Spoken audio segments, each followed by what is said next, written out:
आनंद आनंद परमानंद सतगुरु मंगनानंद जी साहिब सत्संग आश्रम डेरा सतगुरु पीतान जी साहिब धाम निगाना जिला भिवानी हरियाणा के सौजन्य से संतों का मार्ग। अब प्रश्न ये उठता है कि अंतर में प्रवेश कैसे किया जाए। जिस दरवाजे वाले महल में आत्मा का निवास है उसमें किस प्रकार और किस दरवाजे से प्रवेश किया जा सकता है। उत्तर बिल्कुल स्पष्ट है। कोई ऐसा भेदी खोजा जाए जो स्वयं अंतर में जाता हो और हमें भी ले जा सकता हो। जब हमें किसी स्थान का मार्ग ज्ञात ना हो तो हम क्या करते हैं, हम किसी ऐसे व्यक्ति से मार्ग पूछते हैं जिसको उस मार्ग का ज्ञान हो। अतः आध्यात्मिक मार्ग पर चलने से पूर्व हमको किसी पूरे गुरु की खोज करनी पड़ती है। उसे आप गुरु, आचार्य, मित्र, बड़ा भाई आदि कुछ भी कह सकते हैं, उससे कुछ अंतर नहीं पड़ता। मौलाना रूम कहते हैं यदि तुम हज करना चाहते हो तो किसी ऐसे व्यक्ति के साथ ले लो जिसने हज कर रखा हो, चाहे वह हिंदू हो, तुर्क हो अथवा अरब। उसके रंग, जाति व देश को न देखो, केवल ये देखो कि वह हाजी मार्ग की सारी कठिनाइयां, सब अड़चनों, सारी उतार चढ़ावों का ज्ञाता हो। फिर कहते हैं तुम मार्गदर्शक की खोज अवश्य करो, बिना उसके ये मार्ग बड़ा खतरनाक है। आगे चलकर आप कहते हैं बिना गुरु की सहायता के मन के किसने जीता है। गुरु अर्जन देव जी बड़े साफ शब्दों में कहते हैं कि इस बारे में कोई संदेह नहीं रहना चाहिए कि बिना गुरु के भवसागर से पार उतरना असंभव है। मत को भरम भूले संसार, गुरु बिन कोई न उतरस पार। गुरु रामदास जी का कथन है, संतहु सुनहु जन भाई, गुरु काडी बाह को की जय। जय आत्म को सुख सुख नित, लोहड़ू ता सतगुरु शरण पविजय। आदि ग्रंथ प्रश्न 1326। कबीर साहब भी कहते हैं कि चाहे कितनी माला फेर लो और चाहे कितना दान दे दो, सब व्यर्थ है। गुरु के बिना प्रभु की प्राप्ति नहीं हो सकती। गुरु बिन माला फेर तीर, गुरु बिन करते दान, गुरु बिन दान हराम है, जा पूछो वेद पुराण। सेकंड पुराण में कहा गया है, गुरु ब्रह्मा गुरु विष्णु गुरु देवो महेश्वरम, गुरु साक्षात पार ब्रह्म, तस्मै श्री गुरुवाय नमः। हम सबका अनुभव है कि और हर प्रकार की विद्या प्राप्त करने के लिए, कोई भी कला कौशल सीखने के लिए हमें अध्यापक की सहायता लेनी पड़ती है। फिर आत्मा परमात्मा की उच्च कोटि की वह कठिन विद्या सीखने के लिए क्या हमें अध्यापक की आवश्यकता नहीं है। गुरु अमरदास जी का कथन है कि प्रभु ने अपने मिलने की युक्ति ही ऐसी बनाई है कि बिना गुरु के कोई भी उससे मिलने का मान प्राप्त नहीं कर सकता। सच्चे शब्द सच्ची पत होई, बिन नावे मुक्त न पावे कोई। बिन सतगुरु की नाव न पाए, परब ऐसी बनत बनाई। आदि ग्रंथ प्रश्न 1046। परमार्थ में सफलता के लिए किसी पूर्ण महात्मा से आंतरिक मार्ग का भेद जाना पड़ता है तथा इस मार्ग पर चलने की युक्ति सीखनी पड़ती है। गुरु अर्जन देव जी कहते हैं, जिसका ग्रह तिन दिया ताला कुंजी गुरु सौंपाई, अनेक उपाय कर नहीं पावे, बिन सतगुरु शरणाई। आदि ग्रंथ प्रश्न 205। सतगुरु की शिक्षा पर चलकर ही हम उनके अंदर शब्द धुन के साथ जुड़ सकते हैं। गुरु अंदर जाने तथा नाम के साथ जुड़ने की युक्ति सिखलाएगा, तभी जन्म मरण के चक्कर से मुक्ति प्राप्त हो सकेगी।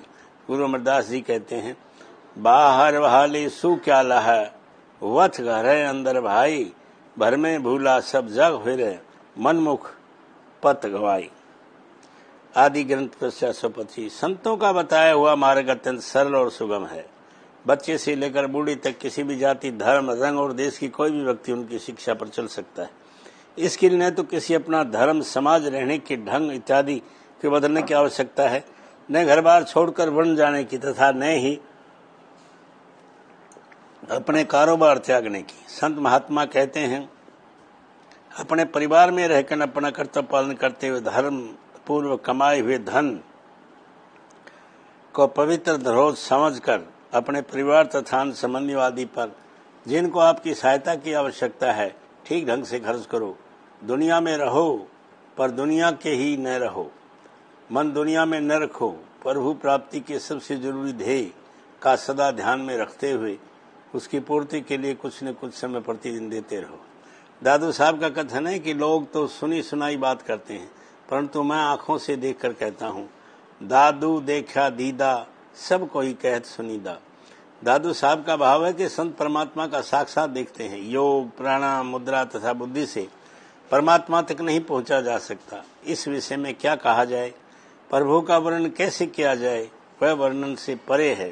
केवल संत ही उसे जानते हैं कि वह कैसा है।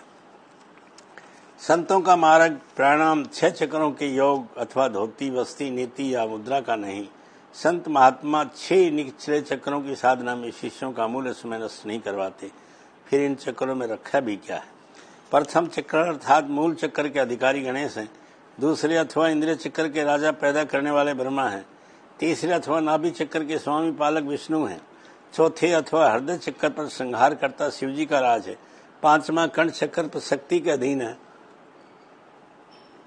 ब्रह्मा, विष्णु, महेश तीनों इसी से शक्ति प्राप्त करते हैं। 6ठा चक्कर योगियों की सबसे ऊंची मंजिल शिव नेत्र अथवा तीसरा तिल कहलाता है। ये दोनों आंखों के ऊपर है। यही स्थान मन तथा आत्मा का निवास स्थान है। यही चेतना व चिंतन का केंद्र है। यहाँ से हमारी शक्ति और हमारे सभी विचार बाहर की ओर जाते हैं। वह परम पिता परमात्मा इन 6 चक्रों से बहुत ऊपर 12वें चक्कर में है। इसलिए उससे मिलने के लिए हम आत्मा के निवस्थान से आगे 6 चक्कर और पार करने पड़ते हैं। फिर भला ये कहाँ की बुद्धिमत्ता है कि हम सबसे निचले चक्करों पर उतरकर फिर वहां से ऊपर की ओर बहुत लंबा कठिन सफर आरंभ करें।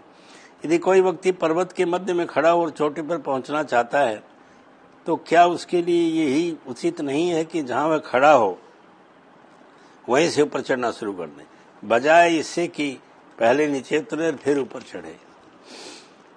इस प्रकार तो मार्ग और अधिक लंबा तथा कठिन हो जाएगा। परंतु योगी लोग अपने आध्यात्मिक यात्रा इस प्रकार करते हैं।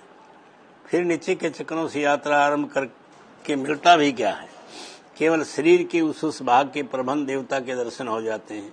इसके अतिरिक्त इन चक्रों की यात्रा इतनी खतरनाक और कठिन है कि कलयुग के वातावरण में जरा अनुकूल नहीं। प्रत्येक युग की प्रभु प्राप्ति की अपनी अलग विधि होती है। कलयुग में सतयुग अथवा त्रेता युग के साधनों द्वारा सफलता नहीं मिल सकती, क्योंकि उन युगों में मनुष्य की आयु बहुत लंबी होती थी तथा गुजारे के लिए भाग दौड़ न हो बराबर थी। जनसंख्या बहुत कम थी। थोड़े ही परिश्रम से मनुष्य की सारी आवश्यकताएं पूरी हो जाती थी। इसके अलावा उस समय लोगों के स्वास्थ्य में बहुत अच्छा होता था। लोग ब्रह्मचर्य और सदाचार का पालन करने वाले थे। क्या आज के योग प्राणायाम, धोती, नीति, वस्ती तथा कठिन आसनों और मुद्राओं के अभ्यास कर सकते हैं? यदि कर भी सकें तो इसके लिए बहुत लंबे समय की आवश्यकता है और फिर सब कुछ करके भी पहुंचे कहाँ? अधिक से अधिक तीसरे तिल तक, इससे परे नहीं। नहीं मित्रों, हमें रेलों, मोटरों, हवाई जहाजों के युग में रह रहे हैं। हम यातायात के पुराने साधनों के साथ बंधे नहीं रहना चाहिए। संतों का मार्ग सूरत शब्द योग है। ईरान के संत इस मार्ग को सुल्तान अल अज़कार, सब मार्गों का राजा अर्थात सबसे ऊंचा मार्ग कहते हैं। उपनिषद इसे अनाहत मार्ग कहते हैं। ये मार्ग सर्वश्रेष्ठ तथा प्राकृतिक है और हानि रहित है। इसमें घरबार छोड़कर सन्यासी होने की आवश्यकता नहीं है और न ही वेश बदलने की। आवश्यकता केवल इतनी है कि अपने सभी कार्य पहले की तरह करते हुए भी प्रतिदिन भजन सुमरन के लिए कुछ समय निकाला जाए, क्योंकि मनुष्य जीवन का ध्येय ही प्रभु प्राप्ति है। सतगुरु दीक्षा नामदान देते समय हमें भजन सुमरन की विधि सिखला देते हैं। वे हमें शरीर के 9 द्वारों से ध्यान समेटकर तीसरे तिल के रास्ते 10 द्वारों वाले इस महल में प्रवेश करने की युक्ति सिखा देते हैं। तीसरे तिल पर दिन रात शब्द गूंज रहा है। वह मीठी से मीठी, सुरीले से सुरीली आवाज सीधी प्रभु के घर से आ रही। सतगुरु की शिक्षा पर चलते हुए अपने आप इस आवाज के साथ जोड़कर हम भी इसके स्रोत पर पहुंच जाएंगे। यही संतों की शिक्षा का सार है। कोई बिरले भाग्यवान जीव ही सच्चे सतगुरु की शरण में आ सकते हैं। आपत्ति की जाती है कि डॉक्टरों ने हजारों शरीरों की चीरफाड़ की, परंतु किसी को भी कभी किसी के अंदर ब्रह्मांड सचखंड नहीं मिला। इसका उत्तर यह है कि ये वस्तुएं न तो डॉक्टरों और वैज्ञानिकों के यंत्रों द्वारा मिल सकती हैं और न ही जड़ इंद्रियों द्वारा इस महसूस किया जा सकता। ये तो मन के पर्दे के पीछे छिपी हुई हैं। जब हम आध्यात्मिक अभ्यास द्वारा पवित्र हो जाते हैं और गुरु के दिए उपदेश पर चलकर मन का पर्दा हटा देते हैं, तभी हम प्रभु का दर्शन कर सकते हैं। प्रभु दर्शन के लिए हमें अपने अंतर की गहराइयों में उतरना पड़ता है और मार्ग में पड़ने वाले स्थूल, सूक्ष्म कारण और शुद्ध आध्यात्मिक